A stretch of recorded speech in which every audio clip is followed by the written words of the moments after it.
Bem, gente, como vocês estão? Tudo bem? Como prometido, teremos essa nossa aula EAD, tá? Uma aula EAD pelo motivo de eu não ter conseguido ir sábado passado, né? Por motivo de doença. Então, foi prometido aqui para vocês que a nossa aula desse sábado passado nós faremos em caráter EAD. Antes de iniciarmos, né? É importante falar isso para vocês que a modalidade EAD, para muitos, é sempre um desafio de você ter uma aula à distância, né? Porém, a modalidade de vocês dentro da escola, né, do CETERN, é a modalidade presencial, mas por motivos, né, podem acontecer imprevistos, da gente ter algumas aulas específicas desse modo. O que é importante lembrar, em uma aula EAD, existe a grande vantagem de que você pode, né, voltar o vídeo, de você escrever, de você, né, repetir quantas vezes você quiser, até você conseguir entender esse conteúdo. Além disso, você tem a disponibilidade de entrar em contato comigo para que você possa tirar as suas dúvidas. A nossa disciplina ela não vai terminar no sábado agora. Por esse motivo, existirá um bom tempo para que vocês possam tirar essas dúvidas em sala em relação a esta aula específica. Aula essa que já foi dada uma parte presencial lá no quadro, né? Eu falei, desenhei, falei sobre átrios, falei sobre ventrículos e fiz com que vocês entendessem um pouco sobre parte de sistema circulatório, parte de circulação sistêmica, parte de circulação pulmonar, né? De uma forma mais lúdica, vamos dizer assim. Algumas pessoas tiveram um pouco mais de dificuldade para entender.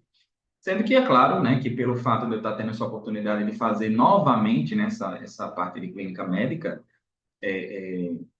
a nível de doenças cardiovasculares, a gente vai falar um pouco sobre o que a gente já falou na aula presencial. Então, é por isso que é importante que você entenda tanto que foi dito em sala, né, em aula presencial, entenda aqui. Eu só não entendi. Você tem a oportunidade de sábado tirar essa dúvida para que a gente possa dar continuidade em relação à aula. Tranquilo? Para isso, vai aquela dica de sempre: nunca só assista a aula, sempre anote.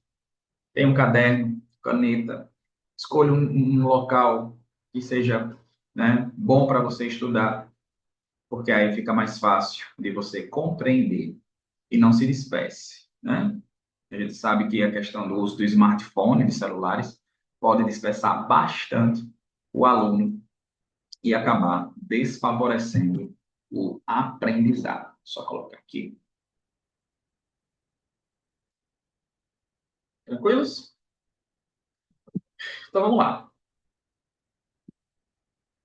Em relação à anatomia e fisiologia do sistema cardiovascular, anote aí mais uma vez no seu caderno para que a gente possa discutir algumas coisas. Quando eu falo discutir algumas coisas, né? Ter aí uns entendimentos maiores. Deixa eu só desligar aqui um pouquinho. Melhor. Então vamos lá. Em relação ao coração, órgão oco de músculo estriado involuntário localizado no centro do tórax, entre os pulmões e repousa sobre o diafragma. Prestem bem atenção.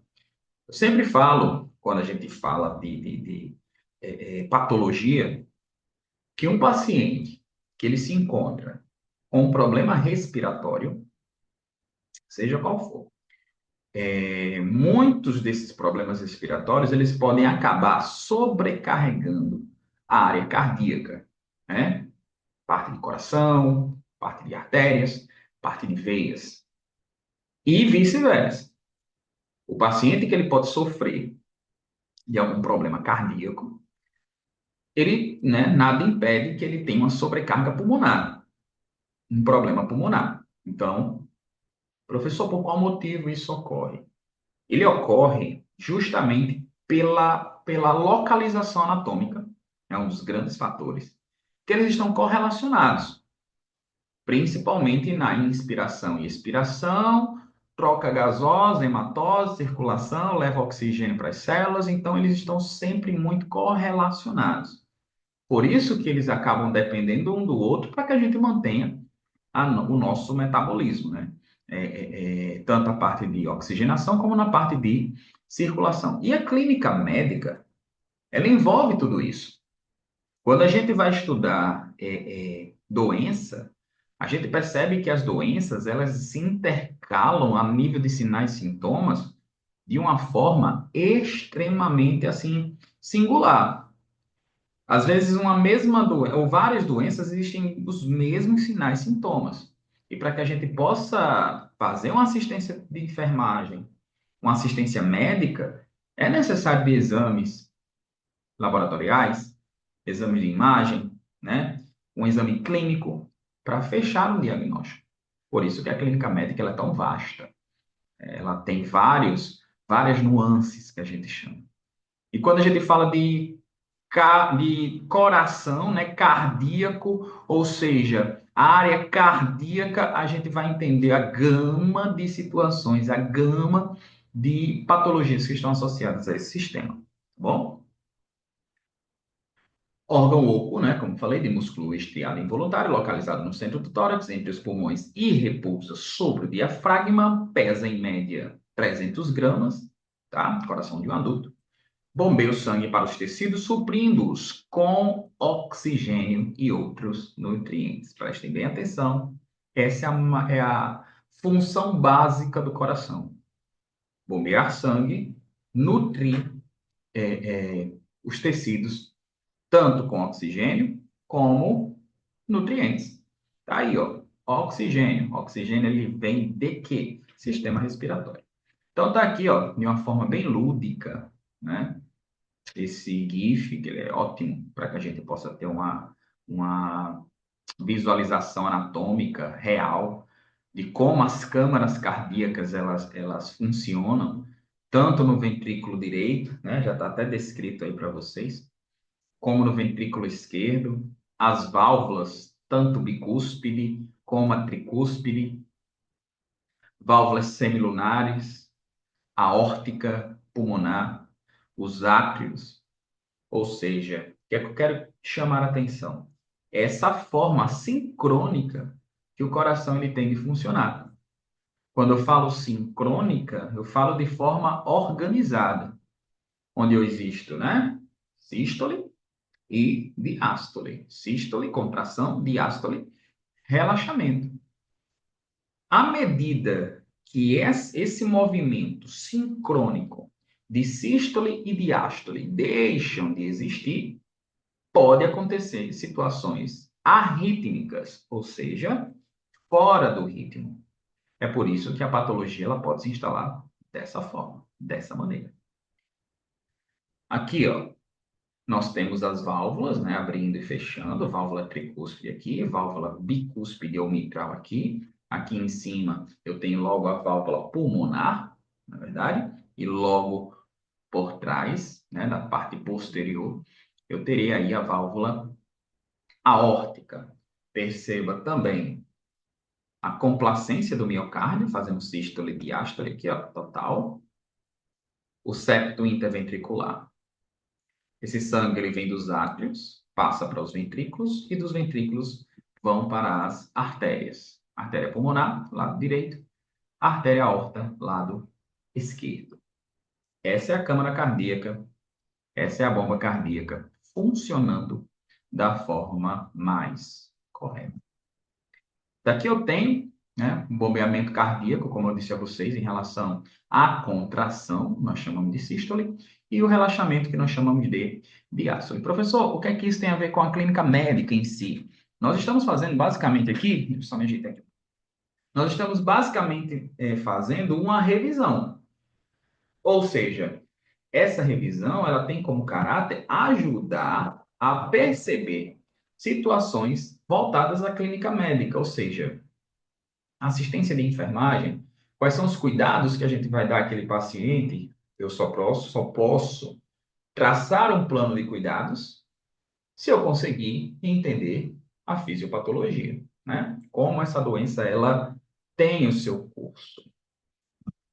Então, eu tenho aqui, ó, coração do ventrículo esquerdo, né? Contração do ventrículo esquerdo e relaxamento do ventrículo esquerdo diástole, tanto do esquerdo quanto do direito. O coração de um adulto bate em média 60 a 80 vezes por minuto em repouso. E cada ventrículo ejeta uma média de 70 ml. Sabemos que o volume que ele sai dos ventrículos, o volume de sangue, nós chamamos de volume sistólico. Anote aí no seu caderno. Volume sistólico. Esse volume sistólico, ele é feito, né, ele é obtido a cada sístole. O próprio nome já está dizendo. Volume sistólico. Esse volume sistólico contabilizado em 1 minuto, nós teremos o que chamamos de débito cardíaco, tá? Débito cardíaco. Então, professor, vamos aqui recapitular. O que é débito cardíaco? O débito cardíaco nada mais é do que a quantidade de vezes que esse coração ele bate por o número, né, o volume que esse ventrículo ele consegue ejetar. A partir do momento que eu tenho isso, eu tenho débito cardíaco. Em quanto tempo? Em 1 minuto, tá? Então, esse coração ele bate aí, em média de 60 a 80 vezes por minuto. Tem uma média aí de 70 ml de sangue a cada batimento, né? Então, você faz aí 60 vezes 70, 80 vezes 70, você vai ter aí seu débito cardíaco em 1 minuto, tá bom? Isso a gente vê muito na hemodinâmica, na unidade de terapia intensiva, quando a gente quer calcular o débito cardíaco do paciente, né? Quando esse paciente, por exemplo, ele sofre de uma insuficiência cardíaca congestiva e a gente necessita fazer esse cálculo do débito cardíaco, porque o débito cardíaco nada mais vai simbolizar do que uma ejeção sanguínea. E se essa ejeção sanguínea ela estiver o quê? Diminuída, claro e evidente que as células daquele paciente eles vão sofrer por falta de oxigênio. Não é nada difícil da gente entender, é uma coisa leva a outra. Se esse coração ele não está conseguindo injetar uma quantidade de sangue satisfatória, o que é que vai acontecer? As células, todas as células, elas vão carecer, elas vão ter problemas na sua oxigenação. Elas não vão conseguir fazer a troca gasosa, né?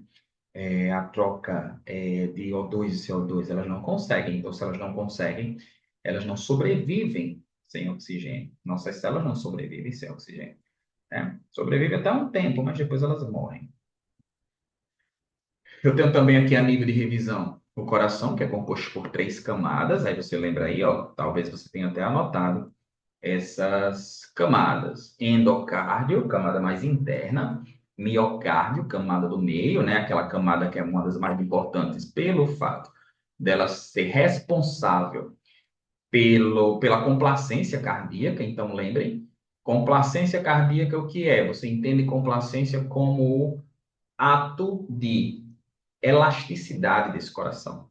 Então, é lógico, é evidente que a gente tem o miocárdio como um dos principais, né, uma das principais camadas, porque ela é mais irrigada, ela é elástica. E o epicárdio? E o coração, além disso, né, ele é envolvido por um fino saco fibroso chamado de pericárdio. O pericárdio, se a gente for fazer uma analogia com o sistema respiratório, a gente pode trazer o pericárdio ali como as pleuras. A gente viu em sala que a pleura visceral, pleura parietal, que elas têm ali uma certa função da expansão, né, do pulmão, né? E, consequentemente, elas vão ter ali uma situação de complacência. Pericárdio do mesmo jeito. Porém, o pericárdio ele não está relacionado totalmente com o batimento do coração. O pericárdio ele está mais numa situação de proteção desse coração do que qualquer outra coisa. Problema é quando existe algum tipo de sangramento nesse pericárdio, esse paciente ele pode ter um tamponamento cardíaco, que haverá aí uma necessidade de uma punção, né? Para que não haja um choque, que a gente chama de choque obstrutivo. Então, nós temos aqui, ó, um recorte para vocês verem dessas camadas, endocárdio. Inclusive, o endocárdio ele é muito participativo na formação das válvulas cardíacas, né, dos septos. Temos aqui o miocárdio, tá?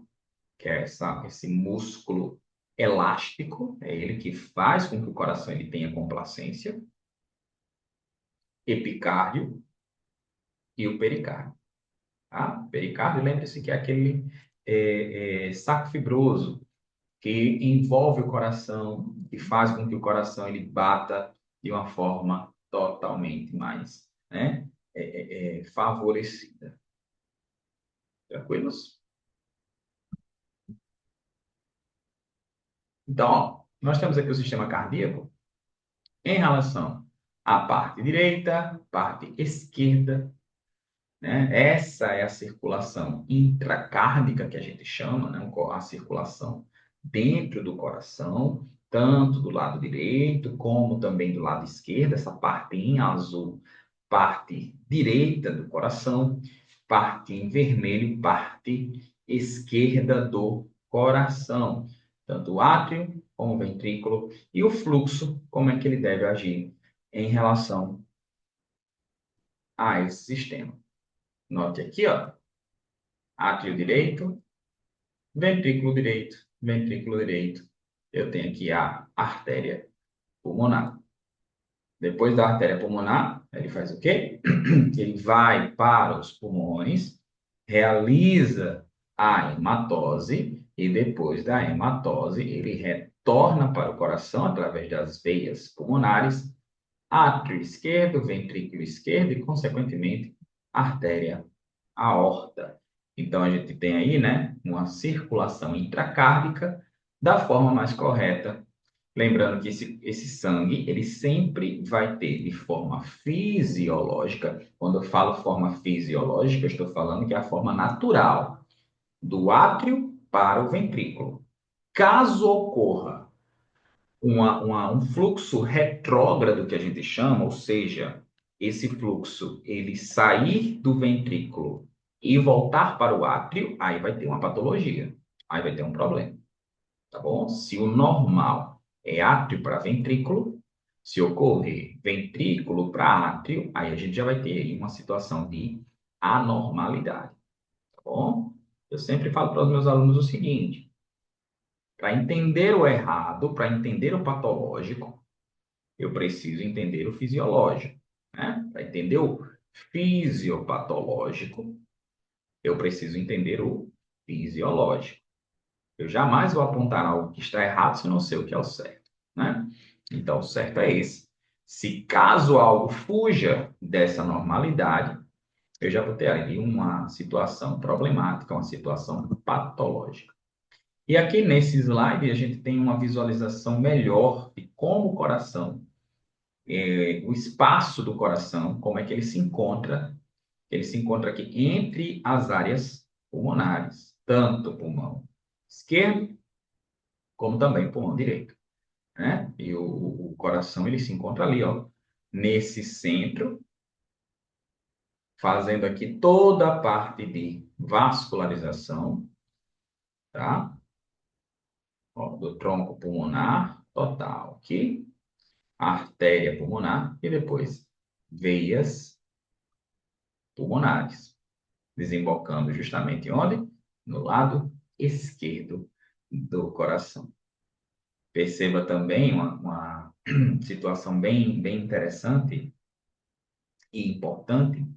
No momento que você nota essa complexidade, o por qual motivo, quando o paciente ele tem problemas a nível pulmonar, ele pode desencadear problemas cardíacos e vice-versa.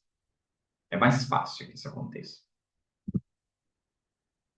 Aqui eu tenho a estrutura da artéria aorta, né? A artéria aorta que ela vai estar justamente ali saindo do ventrículo esquerdo. E para onde é que ela vai, né? Esse arco aórtico, ele leva o sangue para todas as nossas células. A aorta em si, né? Ela é ramificada. A partir do momento que ela sai do ventrículo esquerdo, ela começa uma ramificação para justamente levar esse sangue oxigenado para todo o nosso corpo. Então, ela é subdividida em artéria aorta ascendente, em arco aórtico, artéria aorta descendente torácica e artéria aorta descendente abdominal. Aqui, ó, um ângulo melhor, mais visto da artéria aorta, né, o arco da aorta, assim que ela sai do ventrículo esquerdo. Não se confunda, o ventrículo esquerdo é responsável da artéria aorta. Além disso, nós temos aqui as coronárias. As coronárias, que, nesse caso, são artérias que estão voltadas para quê? Para irrigar o músculo cardíaco. Aí lembrem, o músculo cardíaco, no momento da sístole, contração, irriga, quando eu falo irriga, ele perfunde as células do corpo. No momento da diástole, aí nesse caso o coração, ele acaba sendo irrigado ou perfundido. Então, qualquer patologia, anote aí ó, no seu caderno, pode anotar, qualquer patologia que comprometa a diástole cardíaca, qualquer patologia, comprometeu a diástole cardíaca, vai comprometer a perfusão do coração. Conseguiu entender? Tranquilo? Se o coração ele não conseguir se expandir, se o coração ele não conseguir, ó, fazer uma boa diástole, realizar um bom relaxamento, ele não irá conseguir irrigar a sua própria musculatura. Eu só um exemplo, tranquilo. Um ataque cardíaco ventricular. Taquicardia ventricular, o coração ele vai acelerar, ele não vai conseguir fazer uma boa diástole, compromete a perfusão miocárdica. Tamponamento cardíaco é um sangramento que ele vai acontecer no saco fibroso e o coração ele vai ficar ó, dentro desse saco fibroso, ele não vai conseguir ó, se expandir, né? O saco fibroso está aqui, né? E consequentemente, se ele está dessa forma, ele não consegue se expandir. Não, mas ele não vai se expandir, não consegue por conta do sangramento. Então, faz com que ele não venha se expandir. Compromete a diástole. Se compromete a diástole, vai comprometer a perfusão sanguínea. Tranquilos? Então, professor, não estou muito tranquilo, não. Normal. Demais. Até porque a gente está tendo, às vezes, esse contato pela primeira vez. É importante que a gente saiba, isso é fisiologia, isso é fisiopatologia e clínica médica ele vai nos exigir, tá? Nós temos veias e artérias, a gente sabe muito bem que as veias elas transportam em sua maioria sangue venoso, né? Aquele sangue pobre em oxigênio, aquele conceito bem básico sobre isso. E o sangue arterial, né? Aquele sangue que passa pelas nossas artérias, transportam em sua maioria sangue oxigenado, né? Sangue rico em oxigênio. Professor, por qual motivo a gente fala em sua maioria? Porque a gente sabe que a artéria pulmonar transporta sangue pobre em oxigênio. Já a veia pulmonar, ela transporta sangue rico em oxigênio. Então, elas não transportam como as outras. Por isso que eu falo, né, em sua maioria, tá? Isso que eu acabei de falar para vocês foi explicado quando eu estava desenhando no quadro toda a parte ali de circulação pulmonar, circulação sistêmica, tá bom? Aí eu expliquei por qual motivo essas duas, essa artéria e essa veia, elas fogem da regra, tá bom? Então, se você entendeu o que eu acabei de falar agora, você consegue compreender, tá bom? Lembre disso aí. Eu só não entendi. É o momento de você perguntar, é o momento de você tirar dúvida, é o momento de você ir atrás, é o momento de você estudar, é o momento de você pergunte, porque se você não perguntar, a gente acha que está tudo dando certo. Bom, entramos aqui agora ó, nas doenças cardiovasculares. E nessas doenças cardiovasculares, a gente já começa a falar sobre infarto agudo do miocárdio. Lembrem-se, a clínica médica ela apresenta várias patologias, a clínica médica ela apresenta várias fisiopatologias e a clínica médica apresenta vários cuidados de enfermagem. Então, é a enfermaria em si. É você entrar na enfermaria, saber quais são os pacientes que se encontram ali, saber quais são as doenças que se encontram ali, saber a fisiopatologia, a partir daí saber basicamente os cuidados que serão implementados para aquele paciente de acordo com os sinais e sintomas. Para isso, eu preciso fechar diagnóstico. Então, infarto agudo do miocárdio, conceito, processo pelo qual células miocárdicas são destruídas de forma permanente, levando a necrose tecidual por isquemia em decorrência da falta de oxigênio nessas células. Ou seja, obstrução. Obstrução de quê? De alguma artéria. Que artéria? Artéria coronária. Se é infarto agudo do miocárdio, não tem outro vaso sanguíneo que leve sangue para o miocárdio sem ser as coronárias. Então, houve obstrução coronariana, houve baixo fluxo para aquele miocárdio, então, nesse caso específico, é uma obstrução, é uma isquemia, é uma falta de oxigenação.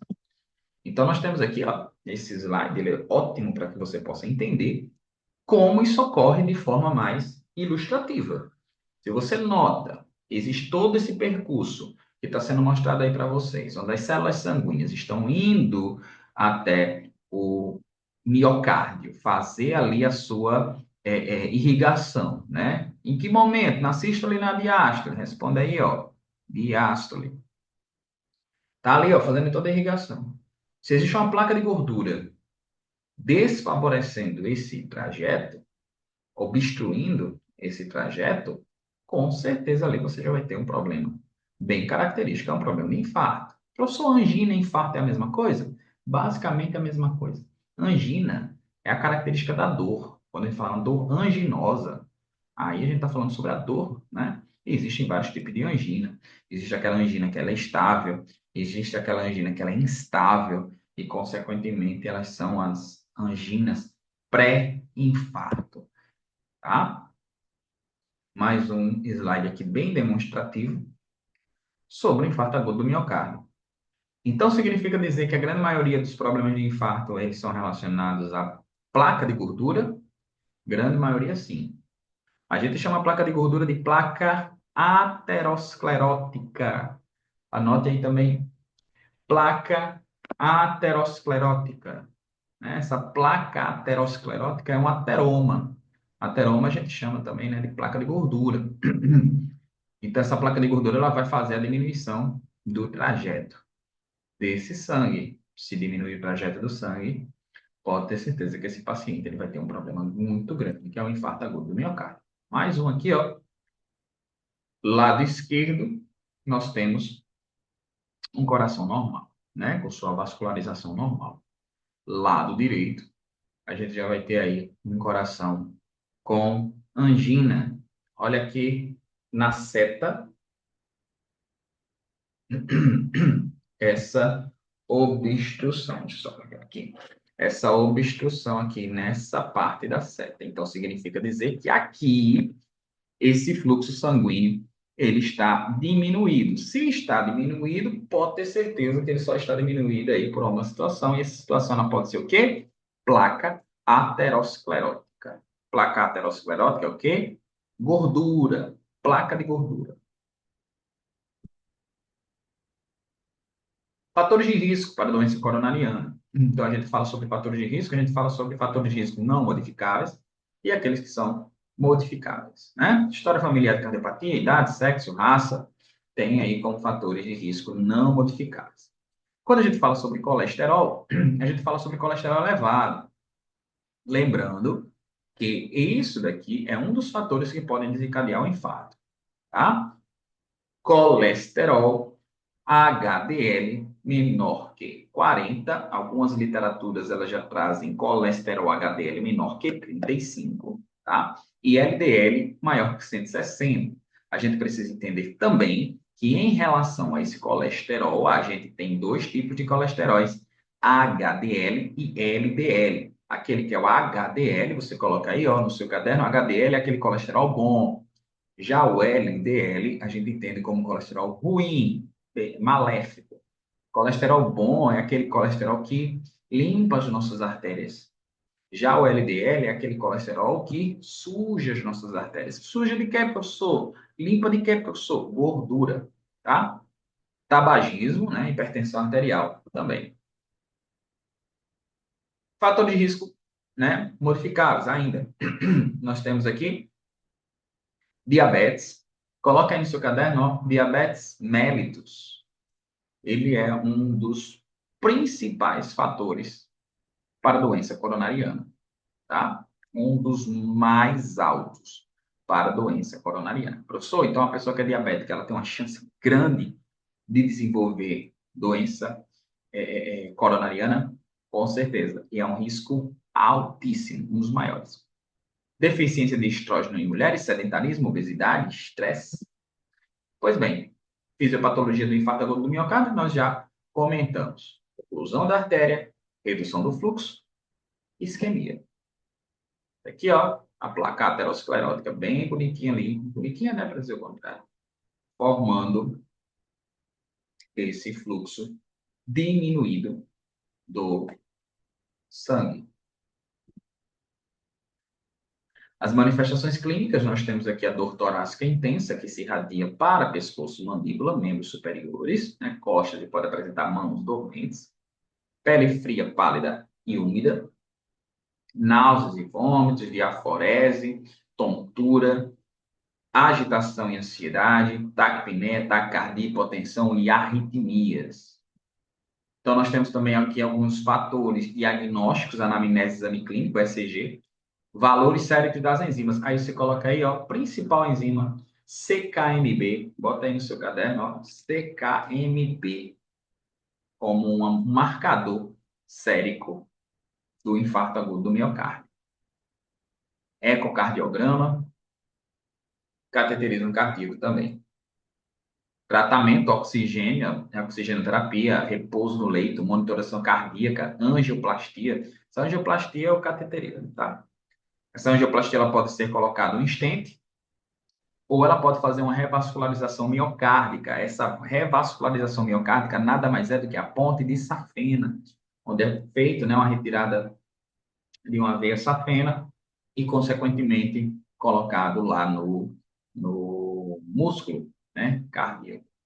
Caso você esteja assistindo a aula, né, vai ser até uma comprovação sua, você tirar essa dúvida em sala de aula sobre a ponte safena. E não se preocupe que lá na sala eu tiro, faço bem direitinho ali para você entender como seria essa revascularização miocárdica, tá bom? Vai ter ser até um sinal de que você vem estudando essa aula também EAD, tá? Se ninguém me perguntar, também não vou falar, mas caso você me pergunte, eu vou deixar aí ter aí essa deixa para saber se você está ou não assistindo essa aula. Aí faz o seguinte, se você estiver assistindo a aula, aí você vai lá na sala e não fala para todo mundo, né? Você só vai ali, professor, tira a dúvida da ponte safena, aí eu vou saber que você assistiu a aula. O professor vai ganhar ponto por conta disso? Não, acho que não. Até porque, né, uma aula normal de você, né, um estudante, uma estudante de enfermagem está fazendo seu papel de estudante. Nós temos aqui a angioplastia, ela é bem interessante, basta você perceber aqui nas figuras, né? Aqui, ó, nessa figura B, principalmente, como é que é feita essa angioplastia? É passado um catéter. Geralmente esse catéter ele é a nível femoral. Esse catéter ele é passado até o local da lesão. Quando eu falo lesão, é da obstrução. Aí perceba aqui nesse desenho, o catéter foi passado até aqui, tá? Chegou aqui na placa. Quando chega na placa, esse balão ele vai ser o quê? Inflado. No momento que esse balão ele é inflado, olha o que é que acontece com a placa aterosclerótica. Ela é amassada, vamos dizer assim, né? E no momento que ela feito isso, pronto, eu já consigo fazer com que o fluxo sanguíneo ele retorne. É assim, é assim. Uma artéria estreita com estenose é um estreitamento. É passado um catéter, tá? Esse catéter, ele pode ser passado pela artéria femoral, tá? Em alguns casos mais específicos, podem ser passados também pela artéria radial. No momento que é passado, né? Braquial. E no momento que é passado, um balão ele é inflado, amassando, né? Vamos dizer assim, a placa para a artéria, favorecendo a passagem do sangue. Professor, o paciente no momento de um cateterismo cardíaco, ele estará sedado? Não. Pode ser passado algum ansiolítico, caso ele esteja muito nervoso. Mas o paciente ele vai estar consciente no momento do procedimento. Tá? O professor ele vai estar ali conversando com a equipe, sim, inclusive quando o médico ele infla o balão. Ele pergunta ao paciente se ele está sentindo um aperto no peito. Esse aperto no peito ele é bem característico. para ele perceber que realmente está tendo aí um êxito na, na parte de inflar o balão. Inflando o balão, a tendência é que essa artéria ela fique desobstruída. Professor, mas aí o que seria esse stent? O que seria essa molinha? Que geralmente os pacientes, quando fazem cateterismo, eles falam, porque botou uma molinha. Molinha nada mais é do que isso aqui, ó, esse stent, tá? Quando ele infla o balão, essa malha que se encontra junto com o catéter, ela é aberta também.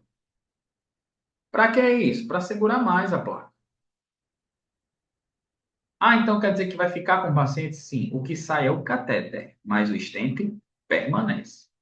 Cheguei na enfermaria, tem lá um paciente cardíaco, um paciente que já fez um cateterismo, um paciente que já fez implantação de stent. É esse procedimento que ele fez, tá? Professor, então ele fez uma cirurgia, a gente não encara isso como uma cirurgia. Nós encaramos procedimentos de cateterismo cardíaco como um procedimento endovascular. Anote aí, ó, procedimento endovascular. Não é um procedimento de cirurgia cardíaca. Cirurgia cardíaca é quando ele vai ali, ó, realiza toda a parte de incisão, toda a parte de tempo cirúrgico, faz a exteriorização da área cardíaca, não um pouco da área cardíaca, realiza ali a abertura através de afastadores de finoqueto, o externo, e faz de fato essa cirurgia. Cirurgia cardíaca é o bypass, a ponte safena, que eu falei agora há pouco, da revascularização miocárdica, e aquilo ali é uma cirurgia. Já uma colocação de stent, a gente entende como um procedimento endovascular. Então, tá aqui, ó. Tá? Essas ilustrações elas são muito boas porque vai lhe dar a entender o que seria somente o procedimento de angioplastia ou o procedimento de angioplastia com colocação de stent. Um só tem o balão e o outro tem o balão e também o stent. Nós temos aqui alguns medicamentos que são utilizados, né? Os antiagregantes plaquetários, trombolíticos, analgésicos, antihipertensivos, sedativos e nitratos. Porém, note-se que, principalmente a parte de nitrato, hoje em dia as bibliografias elas não estão recomendando tanto a questão de nitrato, principalmente quando esse infarto ele de ventrículo direito. Mas eu não vou querer entrar em detalhes. Coloque aí, principalmente o AS, o clopidogrel, como uma dos medicamentos que são mais utilizados em caso de infarto agudo do miocárdio, tá? AS, tá? Dois A's e um S, AS, e o clopidogrel, tá? São utilizados para casos de infarto agudo do miocárdio. Está aqui uma situação real do infarto, né, com múltiplas pequenas rupturas, como o coração desse paciente ele fica. Vamos falar um pouco da insuficiência cardíaca. Quando a gente fala sobre insuficiência cardíaca, a gente precisa entender que a insuficiência cardíaca ela pode ser insuficiência cardíaca direita, insuficiência cardíaca esquerda. Então, quero que você anote da seguinte forma: a insuficiência cardíaca esquerda e insuficiência cardíaca esquerda, ela vai gerar um comprometimento pulmonar. Que comprometimento pulmonar seria esse? Edema agudo de pulmão. Anote aí que eu espero. Edema agudo de pulmão. Insuficiência cardíaca esquerda, EAP. Professor, e insuficiência cardíaca direita? Aí você anota aí, ó, anasarca. O que seria uma anasarca? Um edema generalizado. Então vamos lá, vamos recapitular. Insuficiência cardíaca esquerda, comprometimento, edema agudo de pulmão. Insuficiência cardíaca direita, comprometimento, anasarca. Anasarca com S, tá? Anasarca. Ou você pode chamar também de edema generalizado. O paciente fica todo edemaciado, tá? Então, por isso que tem uma diferença muito clara entre as duas. Então, quando falou em insuficiência cardíaca esquerda, lembre de edema agudo de pulmão. Falou em insuficiência cardíaca direita, lembre de edema generalizado, tá? O tratamento em relação à insuficiência é reduzir o trabalho cardíaco, aumentar a eficiência do coração e eliminar o acúmulo excessivo de líquidos corporais. Os medicamentos, né, antihipertensivos, diuréticos, digitálicos. anticoagulantes. Quando a gente fala nos digitálicos, a gente fala nos cardiotônicos, né? Cebilanide, principalmente, né? A gente tem ali como um dos digitálicos, digoxina, a gente também utiliza bastante para aumentar a força de contração, né? Por qual motivo? Imagine, insuficiência cardíaca, o coração está fraco. Se ele está fraco, ele precisa de força. Se ele precisa de força, um dos medicamentos que a gente vai precisar fazer é cardiotônico, aumentar a força do coração. E quando a gente fala nos cardiotônicos, a gente lembra muito dos digitálicos. Aí, esses digitálicos, digoxina, cebilanide, são os principais cardiotônicos que a gente pode fazer uso. Tá bom? Então, ó, prestem bem atenção porque aqui está a nossa assistência de enfermagem. Então, lembrem-se, estou trabalhando... Não, estou trabalhando ainda, não. Estou no estágio, né? Isso é técnico. Aí, na hora que você vai estar lá no estágio, na enfermaria, você vai necessitar prestar cuidados a um paciente que sofre de insuficiência cardíaca congestiva, paciente infartado. Então, você vai ter que dar uma assistência de enfermagem. Então, temos aqui algumas que podem ser colocadas como essa assistência, proporcionar sono e conforto ao paciente. Por qual motivo? Sono e conforto ao paciente, você vai estar reduzindo a carga de trabalho do coração. Isso é fato. Balanço hídrico rigoroso, para quem não sabe o que é balanço hídrico, fala de uma forma bem resumida. Tá? Vamos aqui. Balanço hídrico, tudo, todo o líquido que ele é infundido no paciente, ele é contabilizado. Se, vou dar um exemplo, entrou 5 litros de infusão no paciente, existe uma necessidade de sair 5 litros nessa infusão, né? Tudo que entra, tudo que sai. E o balanço hídrico nada mais é do que isso, é você fazer esse cálculo de tudo que entra no paciente e tudo que sai do paciente. Professor, por qual motivo a gente faz isso? Se o paciente ele fez infusão de 5 e escrito 6, se ele permanecer fazendo isso, ele vai fazer o quê? Se ele ingere menos e excreta mais. Pensa aí, ó. Pensou? Desidratação. Pois é, desidratação. A gente sabe que a desidratação do paciente é muito complicado. Imagine se ele faz o contrário. Se ele recebe mais e excreta menos. O que é que vai acontecer com esse paciente? Ele vai inchar, né? Suficiência renal, talvez, né? Vai precisar ali de uma hemodiálise, porque ele vai ficar inchando. Ou seja, o balanço hídrico é justamente para isso. E para quem for trabalhar na UTI, sabe que esse balanço hídrico é muito rigoroso. A cada 2 horas, praticamente, a gente faz balanço hídrico desse paciente. Né? Um controle hídrico, na verdade. O balanço hídrico ele é feito 24 horas. Controle hídrico a cada 2 horas. E o balanço hídrico feito pelo enfermeiro, ele faz a cada 24 horas.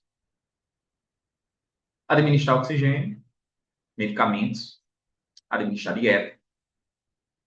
Elevar a cabeceira ou os membros inferiores do paciente quando indicado. Monitorização cardíaca contínua e sinais vitais, monitorar e tratar as complicações potenciais, prestar cuidado de higiene no leito, reduzir o estresse e ansiedade, orientar paciente e família sobre a dieta, medicação, atividade física. Tá? Então, principalmente a oxigenoterapia, a administração de medicamentos e a dieta. São os cuidados na assistência específica da enfermagem. Tranquilo? Se não despece, não. Não se despece. Veja aí, ó. Deixa o celular, desse celular por longe. Para que você possa entender tudo que está sendo feito aqui, falado aqui. Vamos para mais. Doenças cardiovasculares, agora nós iremos falar sobre a endocardite infecciosa. Endocardite, olha o nome. Endocárdio. Endocárdio, a gente lembra que o endocárdio ele é o quê? Ele é a camada mais interna do coração. Infecção que atinge parte da membrana que envolve as válvulas cardíacas e da superfície endocárdica. Coloque aí, ó, principal fator de endocardite aqui no Brasil. Pode colocar. Febre reumática. Principal fator. Febre reumática. acomete mais pessoas idosas, provavelmente pela resposta imunológica diminuída à infecção, alterações metabólicas associadas ao envelhecimento, o número de procedimentos diagnósticos invasivos. Então, ó, manifestações clínicas. Febre, calafrios, mal-estar, fadiga, dispneia do torácica, extremidades frias e úmidas, sudorese e emagrecimento. Diagnóstico, anamnese, exame clínico. Ausculta cardíaca poderá apresentar sopro cardíaco. Né? Por que sopro? Porque sopro, ele é um problema valvular. Se ele é um problema valvular, pode ter certeza que na ausculta poderá ser vista aí a presença desse sopro. Né? Hemocultura, positividade para micro-organismos típicos. Ecocardiografia evidenciando abscesso ou complicações valvulares. A gente tem como complicação de endocardite, prolapso valvular, ruptura da válvula cometida provocando refluxo sanguíneo, né? Se houve prolapso, uma lesão, vai acontecer um fluxo retrógrado. De quem? Se é retrógrado. Eu sei que é de átrio para ventrículo. Se eu estou falando que o fluxo ele é retrógrado, ele é inverso, vai acontecer o quê? De ventrículo para átrio. Insuficiência cardíaca, deficiência na circulação. Embolia pulmonar por desprendimento de tecidos necrosados na válvula tricúspide. Acidente vascular encefálico. Desprendimento de tecido lesado que migram na corrente sanguínea e atingem o encéfalo. Então, até isso pode ocorrer em caso de endocardite. Tratamento, endocardite sem infecção, antibiótico terapia. Tratamento de suporte analgésico e oxigênio. E o tratamento cirúrgico, correção valvular. Agora nós entramos aqui na miocardite. Podem apresentar assintomáticos, fadiga, dispneia, palpitação, edema e dor no peito. Principal característica da miocardite, dor no peito. Você imagina se o coração ele tem sístole e tem diástole. A partir do momento que o paciente ele apresenta essa miocardite, cada vez que esse coração ele faz sístole, pode ter certeza que esse paciente vai sentir uma dor. Sístole diástole, sístole diástole. Se esse músculo ele está inflamado, ele vai sentir dor. Insuficiência cardíaca decorrente do comprometimento miocárdico, né, as complicações. Hipertrofia ventricular ocorre como tentativa de mecanismos compensatórios. Arritmias graves e letais, provocando comprometimento do sistema de condução elétrico. Arritmia. Anamnese, né, também como diagnóstico. Exames com material de sangue, hemocultura, sorologia, pesquisa de metais pesados, entre outros. Raio-x de tórax, ECG, ecocardiograma e o cateterismo cardíaco. Temos aqui como os medicamentos específicos, né? Repouso absoluto, antihipertensivo, cardiotônico, já falei sobre eles, né? Os cardiotônicos, eles servem para quê? Para melhorar a função da contração cardíaca. Oxigênio terapia, transplante cardíaco nesse caso. Tranquilos? Eu acho que foi até rápido, né? Pois bem, vocês anotam aqui. Então, bem, essa aula que vocês tiveram agora foi a aula justamente que ela ia ser dada no sábado, falando sobre fisiopatologias do sistema cardiovascular. Bom, lembrando, mais uma vez, que dentro da clínica médica, nós sempre iremos falar sobre as principais patologias, sobre os principais cuidados de enfermagem para fazer esse apanhado inteiro. Claro que a clínica médica ela nos pede um conhecimento de semiotécnica, então muita coisa é falado aqui, principalmente em relação aos cuidados, é uma situação também vista na semiotécnica, por isso que eu vou precisar também de conceito de semiotécnica, prática, laboratório, enfim, a gente vai precisar de tudo para entender melhor a clínica médica. Tranquilos? Então, fiquem com Deus. Qualquer dúvida, mandem mensagem para mim, eu vou respondendo, nem que seja em sala de aula. Tranquilo? Bons estudos.